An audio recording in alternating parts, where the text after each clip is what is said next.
Hi friends, this is Ravi విడే. విజయవాడలో ఉన్నాం. ఇంకా రేపటితోటి మా విజయవాడ టూర్ కంప్లీట్ అవ్వబోతుంది. రేపు ఈవినింగ్ బయలుదేరి మళ్ళీ హైదరాబాద్కి వస్తాం. కొంతమందికి వాట్సాప్లో ఈ మధ్య రెస్పాన్స్లు ఇవ్వడానికి అవ్వలేదు. I'm really sorry. రేపటి నుంచి వాళ్ళందరికీ కూడా రెస్పాన్స్లు వస్తాయి. ఇక్కడ కొంచెం కన్సల్టేషన్స్ ఎక్కువ ఉండడం, బాగా బిజీగా ఉండడం వల్ల రెస్పాన్స్లు ఇవ్వడం చాలా డిలే అయింది. I'm really sorry about that. Anyway, ఈ వీడియో టాపిక్ వద్దాం. పార్కిన్సన్స్ డిసీజ్, అలాగే ADHD, అలాగే ఆటిజం. ఈ మూడు డిఫరెంట్ డిసీజెస్. వీటికి రూట్ కాజ్ ఏంటి అని మీరు గూగుల్లో వెతికితే దీనికి అసలు రూట్ కాజ్ ఏంటో తెలియదు, ఎందుకు స్టార్ట్ అవుతుందో తెలియదు. సమ్ బ్రెయిన్ సెల్స్ డ్యామేజ్ అవ్వడం వల్ల, డోపమిన్ సరిగ్గా ప్రొడ్యూస్ అవ్వకపోవడం వల్ల ఈ నరాలు డ్యామేజ్ అయ్యి ఈ విధంగా పార్కిన్సన్స్ వస్తాయి. అలాగే ADHD కూడా ఇంచుమించుగా సేమ్ రీజన్ చెప్తారు, ఆటిజం కూడా సేమ్ రీజన్ చెప్తుంటారు.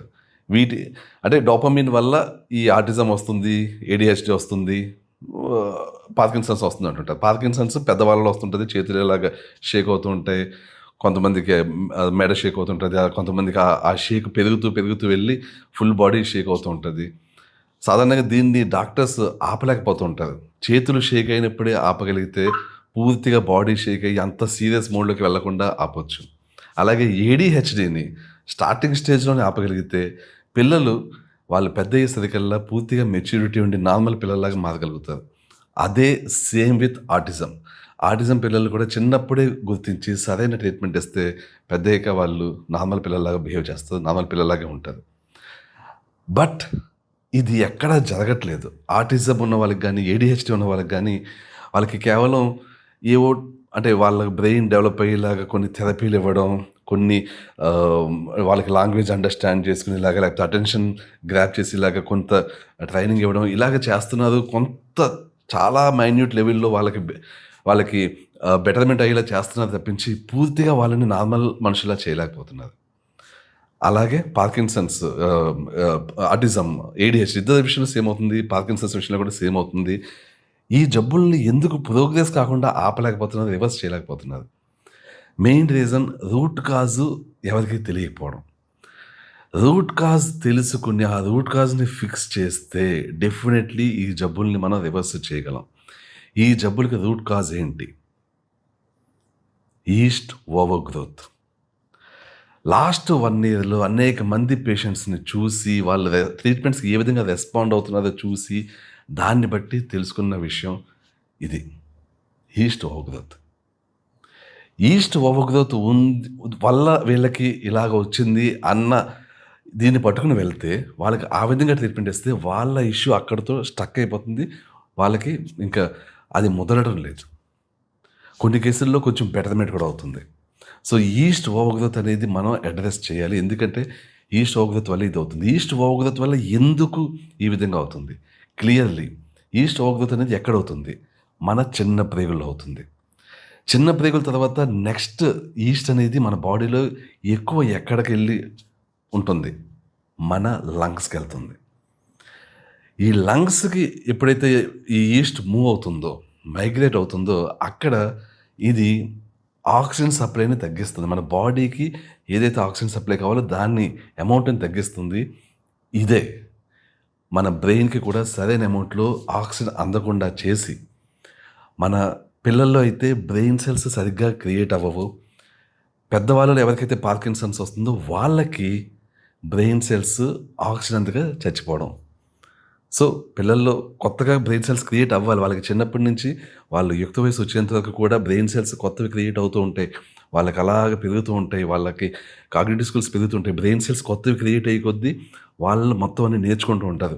చిన్నప్పుడు ఉన్న తెలివితేటలకి యుక్త వయసులోకి వచ్చేసరికి కంప్లీట్లీ వాళ్ళ మెచ్యూరిటీ వస్తుంటుంది. ఈ పీరియడ్ అంతా కూడా బ్రెయిన్ సెల్స్ అలాగా క్రియేట్ అవుతూనే ఉంటాయి. ఎప్పుడైతే ఈ ఈస్ట్ వల్ల ఆక్సిజన్ సప్లై సరిగ్గా కాదో వాళ్ళకి బ్రెయిన్ సెల్స్ క్రియేట్ అవ్వవు. ఆ ప్యాటర్న్ బట్టి ఐదర్ ADHD రావచ్చు, లేకపోతే ఆటిజం రావచ్చు. పార్కిన్సన్స్ వాళ్ళకి ఏంటి? వాళ్ళకి ఆల్రెడీ ఎగ్జిస్టింగ్ ఉన్న బ్రెయిన్ సెల్స్ చచ్చిపోతాయి. డోపమిన్ అనేది ఏదైతే రీజన్ చూపిస్తున్నారో అది కరెక్టే. అయితే డోపమిన్ అనేది ఎందుకు అది క్రియేట్ చేసే బ్రెయిన్ సెల్స్ ఏవైతే ఉన్నాయో అవి చచ్చిపోవడం వల్ల డోపమిన్ తగ్గిపోతుంది. సో అవి ఎందుకు చచ్చిపోతున్నాయి ఆ బ్రెయిన్ సెల్స్?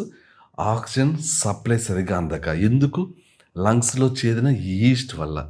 ఇది మనకి ఎక్స్‌రేలో కనిపించదు, ఎందులోనూ కనిపించదు. బట్ లంగ్స్‌లో అది అలా ఉండి మన బాడీకి సరైన ఆక్సిజన్ అందకుండా చేస్తుంటది.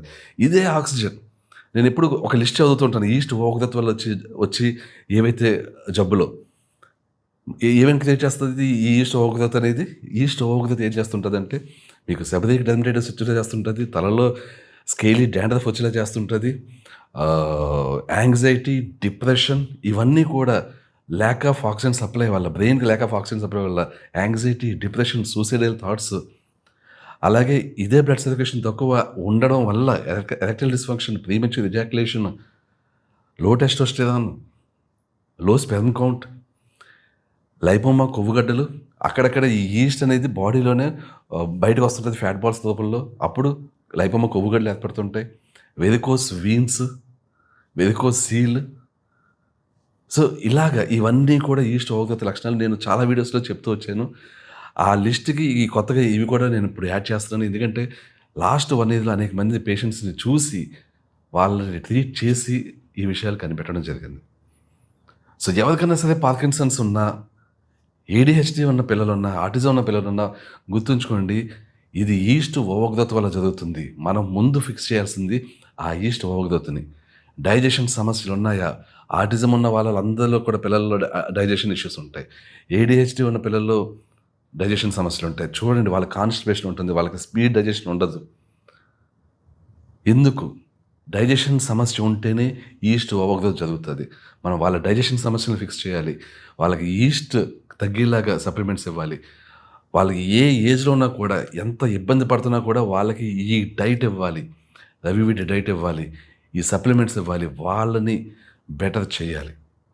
అదే ఈ డైట్ తినలేకపోతున్నారనుకుంటే వాళ్ళ ఏడీహెచ్‌డీ తగ్గనే తగ్గదు. ఈ డైట్ తినలేకపోతున్నారనుకుంటే వాళ్ళ ఆటిజం తగ్గదు. ఈ డైట్ తినలేకపోతున్నారనుకుంటే పెద్దవాళ్ళు పార్కిన్సన్స్ కూడా తగ్గదు. సో, గుర్తుంచుకోండి ఇది రూట్ కాజ్ ఈ జబ్బులకి. ఈ జబ్బులున్న వాళ్ళు డెఫినెట్‌లీ మీ ఈస్ట్ ఓవగ్దత్తని తగ్గించుకోవాల్సి ఉంటుంది. అదండి సంగతి. Thank you so much. I will catch you soon. By.